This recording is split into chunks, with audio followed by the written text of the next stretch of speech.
So yeah, that's really cool. Some really cool stuff. So one thing that I think about a lot is one of the reasons we're here right now today is because of us meeting through our relationship with AgriTrend, and I was involved with AgriTrend for 12 years with my consulting business. And in all honesty, for me, that was the first exposure to a very large network of extremely passionate professional people about agriculture, and it really changed, I believe, our whole family's viewpoint on agriculture too, because there is a lot of negativity at times and those kind of things, and to get connected with AgriTrend and the amazing people that were in that group, to help learn and grow and push forward. It was just an amazing experience and opportunity for us, and has led to where we are with the farm and Eberhard Ag Solutions, and probably ultimately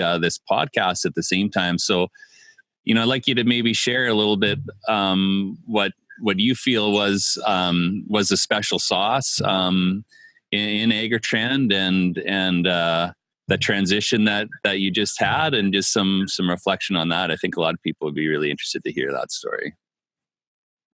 Yeah, thanks, Terry. I think that without doubt, one of the proudest things that I have done in the career in agriculture so far was being a member of the AgriTrend network, providing the leadership that grew that family. And there's a lot that goes on to this story. We started out. I remember in the early days at Dan Sullivan's strategic coach that I go to. I literally remember putting a Palm Pilot on a piece of paper, and trying to imagine the things that could go, data pieces that could go into the Palm Pilot and come out of the Palm Pilot in terms of farm management systems. And as we progressed and launched and grew AgriData Solution, we did all of that and far more than I had imagined. AgriTrend was founded in an era, as I mentioned, before there was Google, before email was really, really strong. And so in the early days of AgriTrend, it really was Excel spreadsheets and fax forms and soil tests on paper, fax back and forth between people. And we began to build a system. The first thing that I did because of my training with Jerry Stoller, and that is I developed something called the 10-step soil interpretation process. It's to me still today, it's crazy that we have agronomists out there who cannot dissect a soil sample. They still depend on the crutch of the lab to tell them more or less what to put on to do a recommendation for a farmer. Well, that's really the first thing I did is I developed the 10-step soil interpretation process. We morphed that over time. I mean, Elston and guys like Doug Penny had input to refine that. But that whole initial process allowed us to teach you and farmers how to look at a soil sample, anybody's soil sample, and find out where the strengths and weaknesses were of the sample and the strengths and weaknesses of the soil. So we started off with that, and then every year, you as a farmer go through a cycle of activity to plant the crop. Again, planting the crop isn't an event. It's not like you wake up one day to, I'm going to plant the crop. It's a process. It's a process that goes on through the course of the whole year. So we built all around this 10-step soil interpretation process.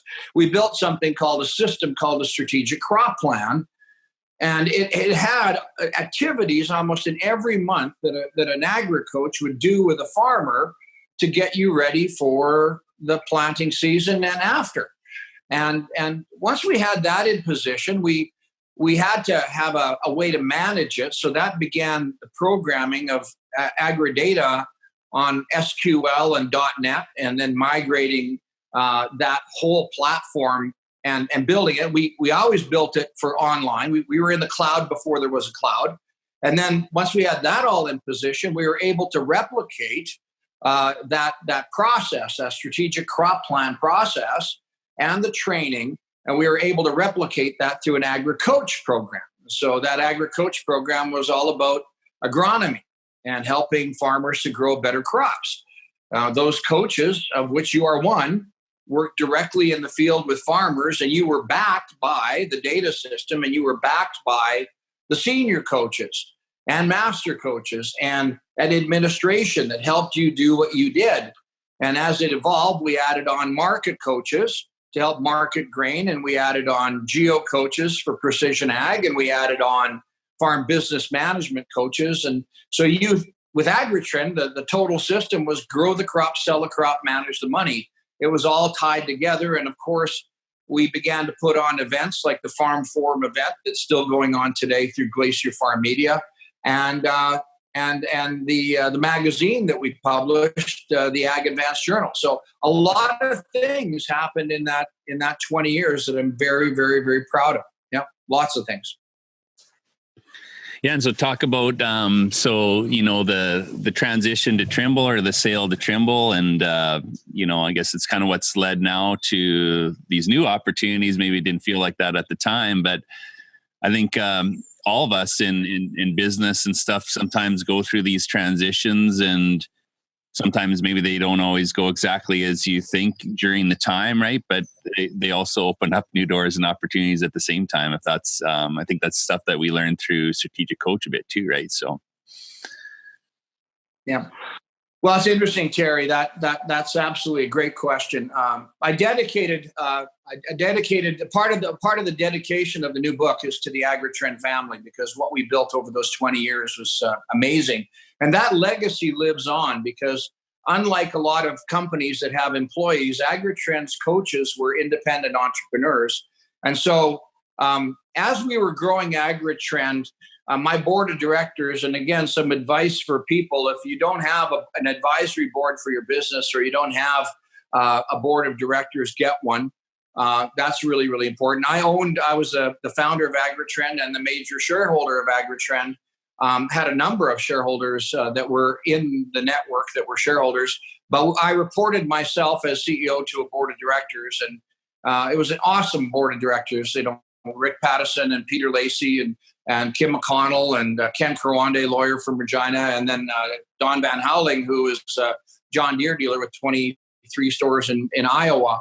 A great board of directors, and we were growing AgriTrend at a pretty sharp pace. And when you're growing, everybody thinks that's great. Your business is growing, and you're really ramping up. And we were moving into the United States. But growth needs oxygen, and oxygen in terms of a company is cash. And as we were growing very rapidly into the United States, we became cash constrained. The other thing that was going on, Terry, is that our model was a 20-year-old model. It was a 15-year-old model. And that model was very humanistic, and it was a very expensive model to run. We had our administration people. We ran a lot of meetings. We had to do all kinds of in-field sessions. We had to support the senior coaches. We whether it was the logos for the trucks, or the signs for the fields, or the events, or the training, certification, all of that stuff. All of that was being done. All the administration, all the invoicing, all the collection, all of the money flow, and it's expensive. And so we were needing to get an injection of capital, and so the board suggested that we package up AgriTrend and go to the venture marketplace and see if we could get an injection of $10 or $15 million to allow AgriTrend to grow. And it was at that time, working with a Manhattan investment banker, that we locked eyes with Trimble.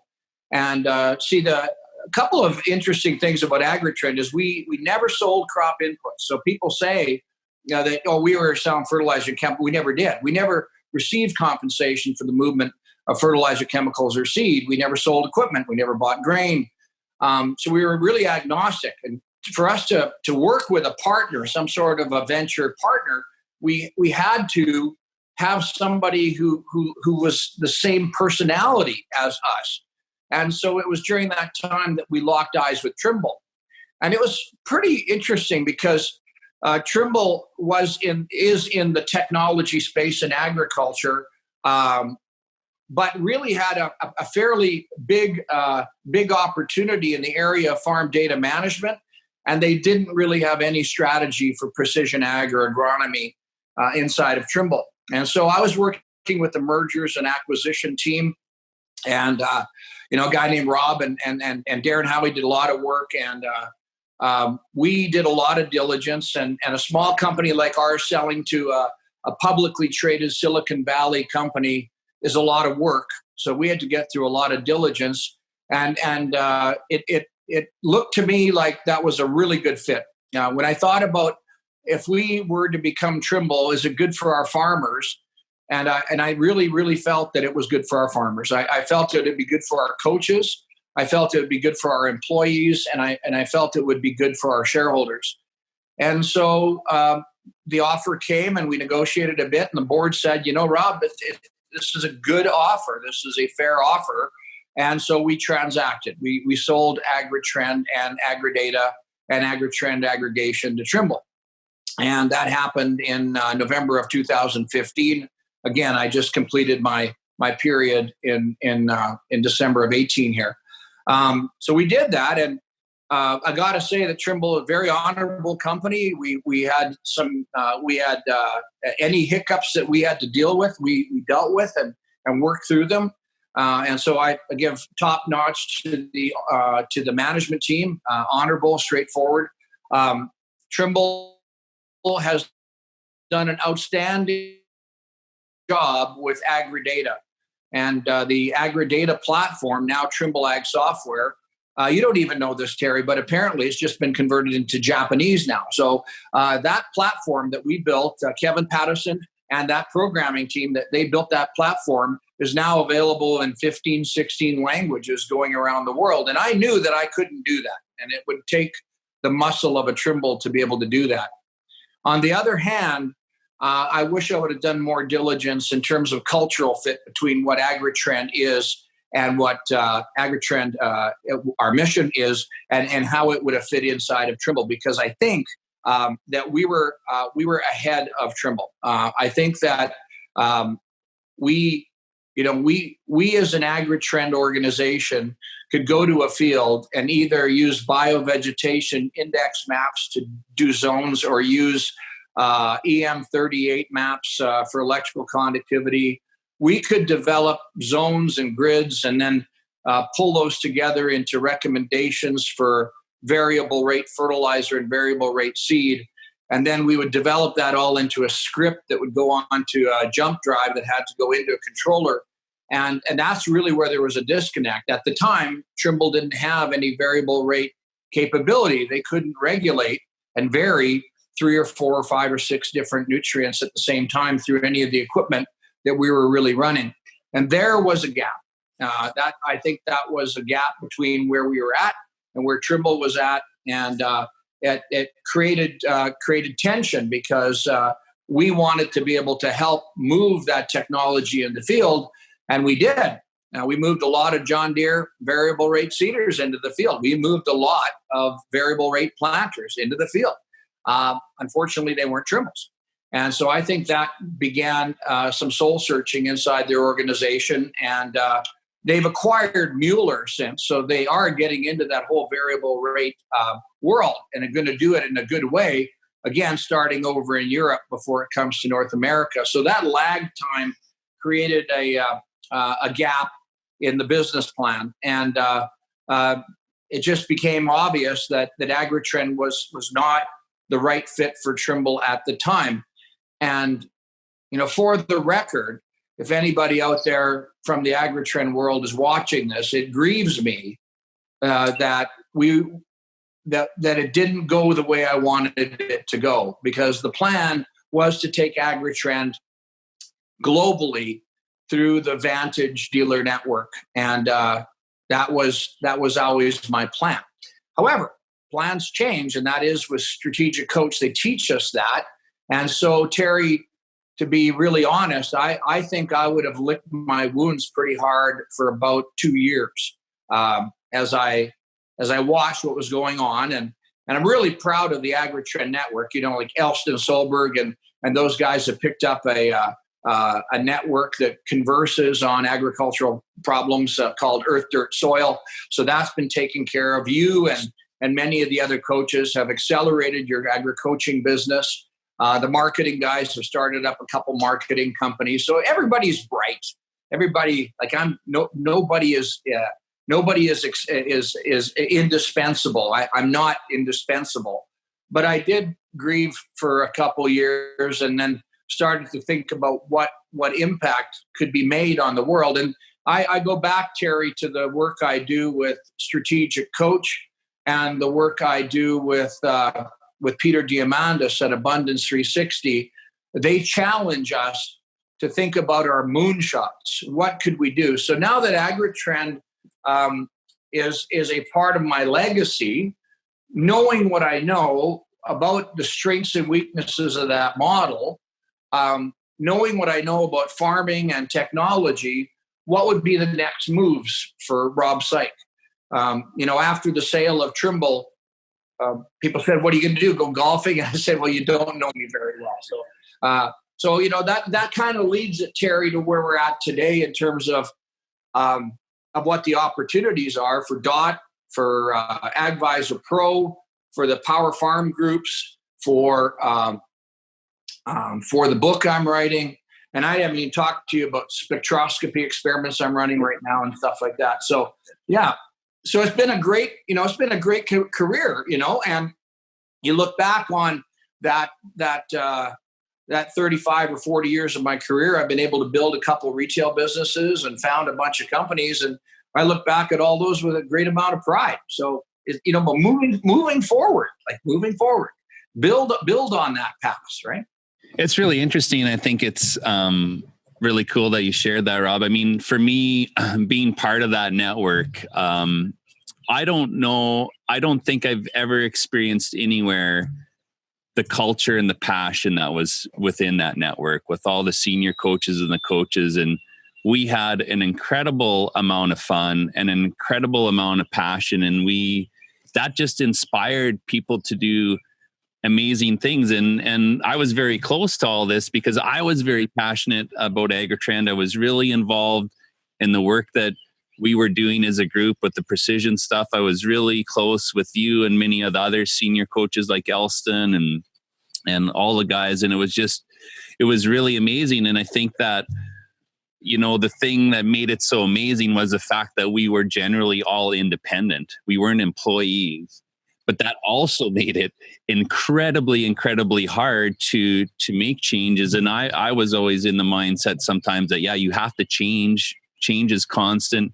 And if you don't change fast enough, things are just going to go sideways. And at some point, maybe, I just kind of seen that the growth was getting to a point where major things had to change. And for some people, maybe that was uncomfortable. And I think at times in business, it's really relating just back to being an entrepreneur and being able to see that sometimes the winds are changing, right? And if you don't recognize that and you try to hang on or keep paddling against the stream, so to speak, it just isn't maybe possible to carry that forward. And so I've seen, the people in our network, some that struggled with it, some that didn't. I seen the toll that, the emotional toll on you, and maybe things didn't go in certain areas the way that you hoped or wanted.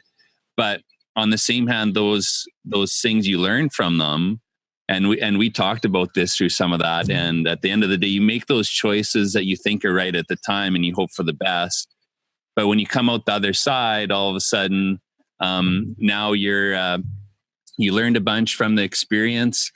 And it was interesting to see your transition from, getting kind of over where things went. And all of a sudden, a few months later, now you're starting to dig your heels into the next horizon, and the excitement gets going and all that stuff. So that was really, really cool. Really, really cool. The world does not stand still. And again, we were at a point where the legacy model that we had created needed to change. I'm really excited about having the opportunity to come forward with some new ideas to serve the agricultural community.